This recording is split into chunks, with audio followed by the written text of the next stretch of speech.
Assalamualaikum warahmatullahi wabarakatuh. Perkenalkan, nama saya Hasrina dengan NIM 1993202066. Saya mahasiswi Institut Agama Islam Negeri Parepare, Fakultas Ekonomi dan Bisnis Islam, Program Studi Pariwisata Syariah angkatan 2019. Di sini saya akan menjelaskan materi tentang uang dalam perspektif Islam. Baik, untuk lebih jelasnya, silahkan disimak video berikut ini.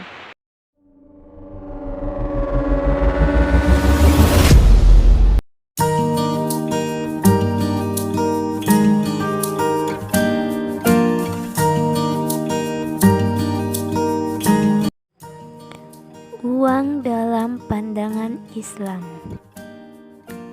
Pengertian uang dalam perspektif Islam. Secara etimologi, uang berasal dari kata nukut atau al-naqdu, yang salah satu maknanya yaitu tunai, lawan tunda, dan memberikan bayaran harga. Adapun definisi dari nuk, pertama yaitu menurut Abu Ubaid, wafat 224 Hijriah, dirham dan dinar adalah nilai harga sesuatu. Ini berarti dinar dan dirham adalah standar ukuran yang dibayarkan dalam transaksi barang dan jasa. Kedua, menurut Al-Ghazali, wafat 595 Hijriah, Allah menciptakan dinar dan dirham sebagai hakim penengah di antara seluruh harta, sehingga seluruh harta bisa diukur dengan keduanya. Selanjutnya, menurut Ibnu Al-Qayyim, wafat 751 Hijriah, dinar dan dirham adalah nilai harga komoditas. Ini mengisyaratkan bahwa uang adalah standar unit ukuran untuk nilai harga komoditas. Dengan demikian, dapat ditarik kesimpulan bahwa definisi uang adalah sebagai alat yang mempunyai nilai tukar suatu barang yang akan didapatkan oleh seseorang untuk memenuhi kebutuhannya dan mempunyai legalitas perundang-undangan yang diberlakukan oleh suatu instansi pemerintahan. Sejarah uang dalam perspektif Islam. Dalam sejarah Islam, uang diadopsi dari peradaban Romawi dan Persia. Dalam Islam, uang hanya sebagai alat tukar. Dinar adalah mata uang emas yang diambil dari Romawi dan dirham adalah mata uang perak warisan peradaban Persia. Dalam Quran Surah At-Taibah ayat 34 yang menjelaskan bahwa orang-orang yang menimbun emas dan perak dalam bentuk kekayaan biasa dan tidak mau mengeluarkan zakatnya akan diazab yang pedih. Uang pada masa kenabian. Berdasarkan sejarah Islam, pada masa Rasulullah Shallallahu Alaihi Wasallam, mata uang menggunakan sistem bimetalis standar atau emas dan perak. Uang pada masa Khulafaur Rasyidin.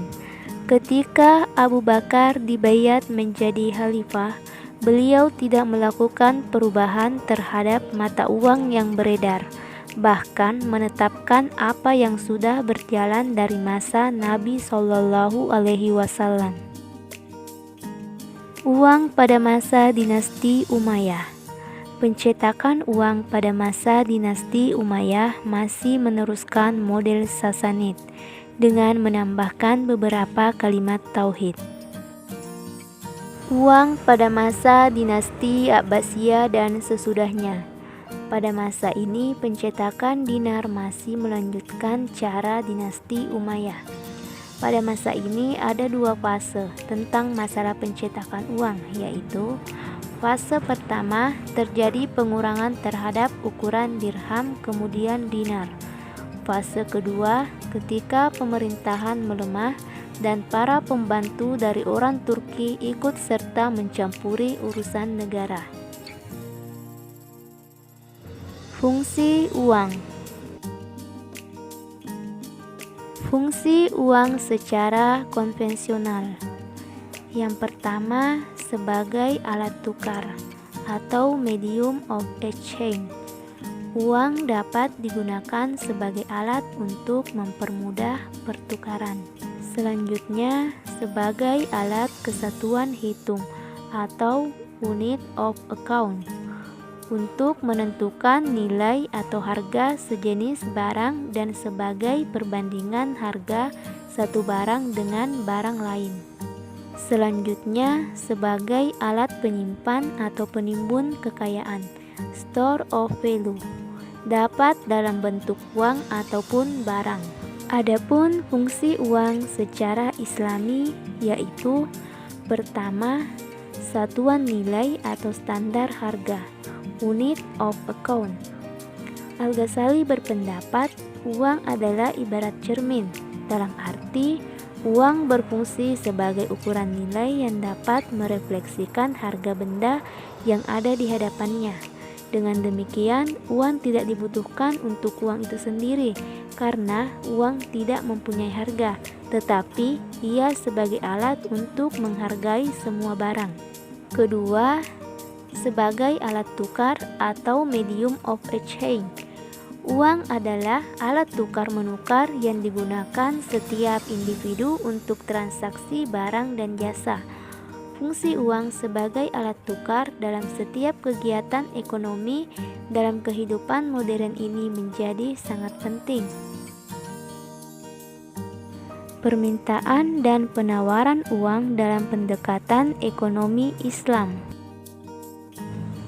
Ada dua alasan utama memegang uang dalam ekonomi Islam, yaitu pertama, motivasi transaksi.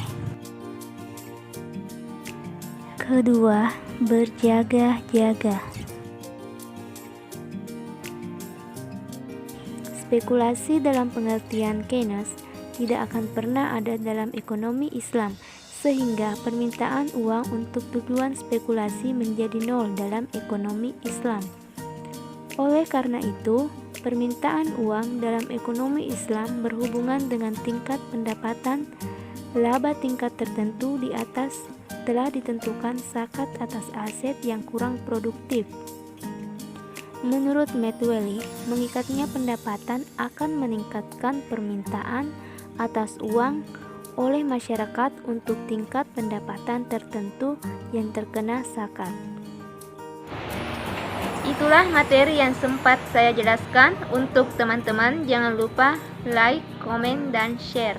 Wassalamualaikum warahmatullahi wabarakatuh.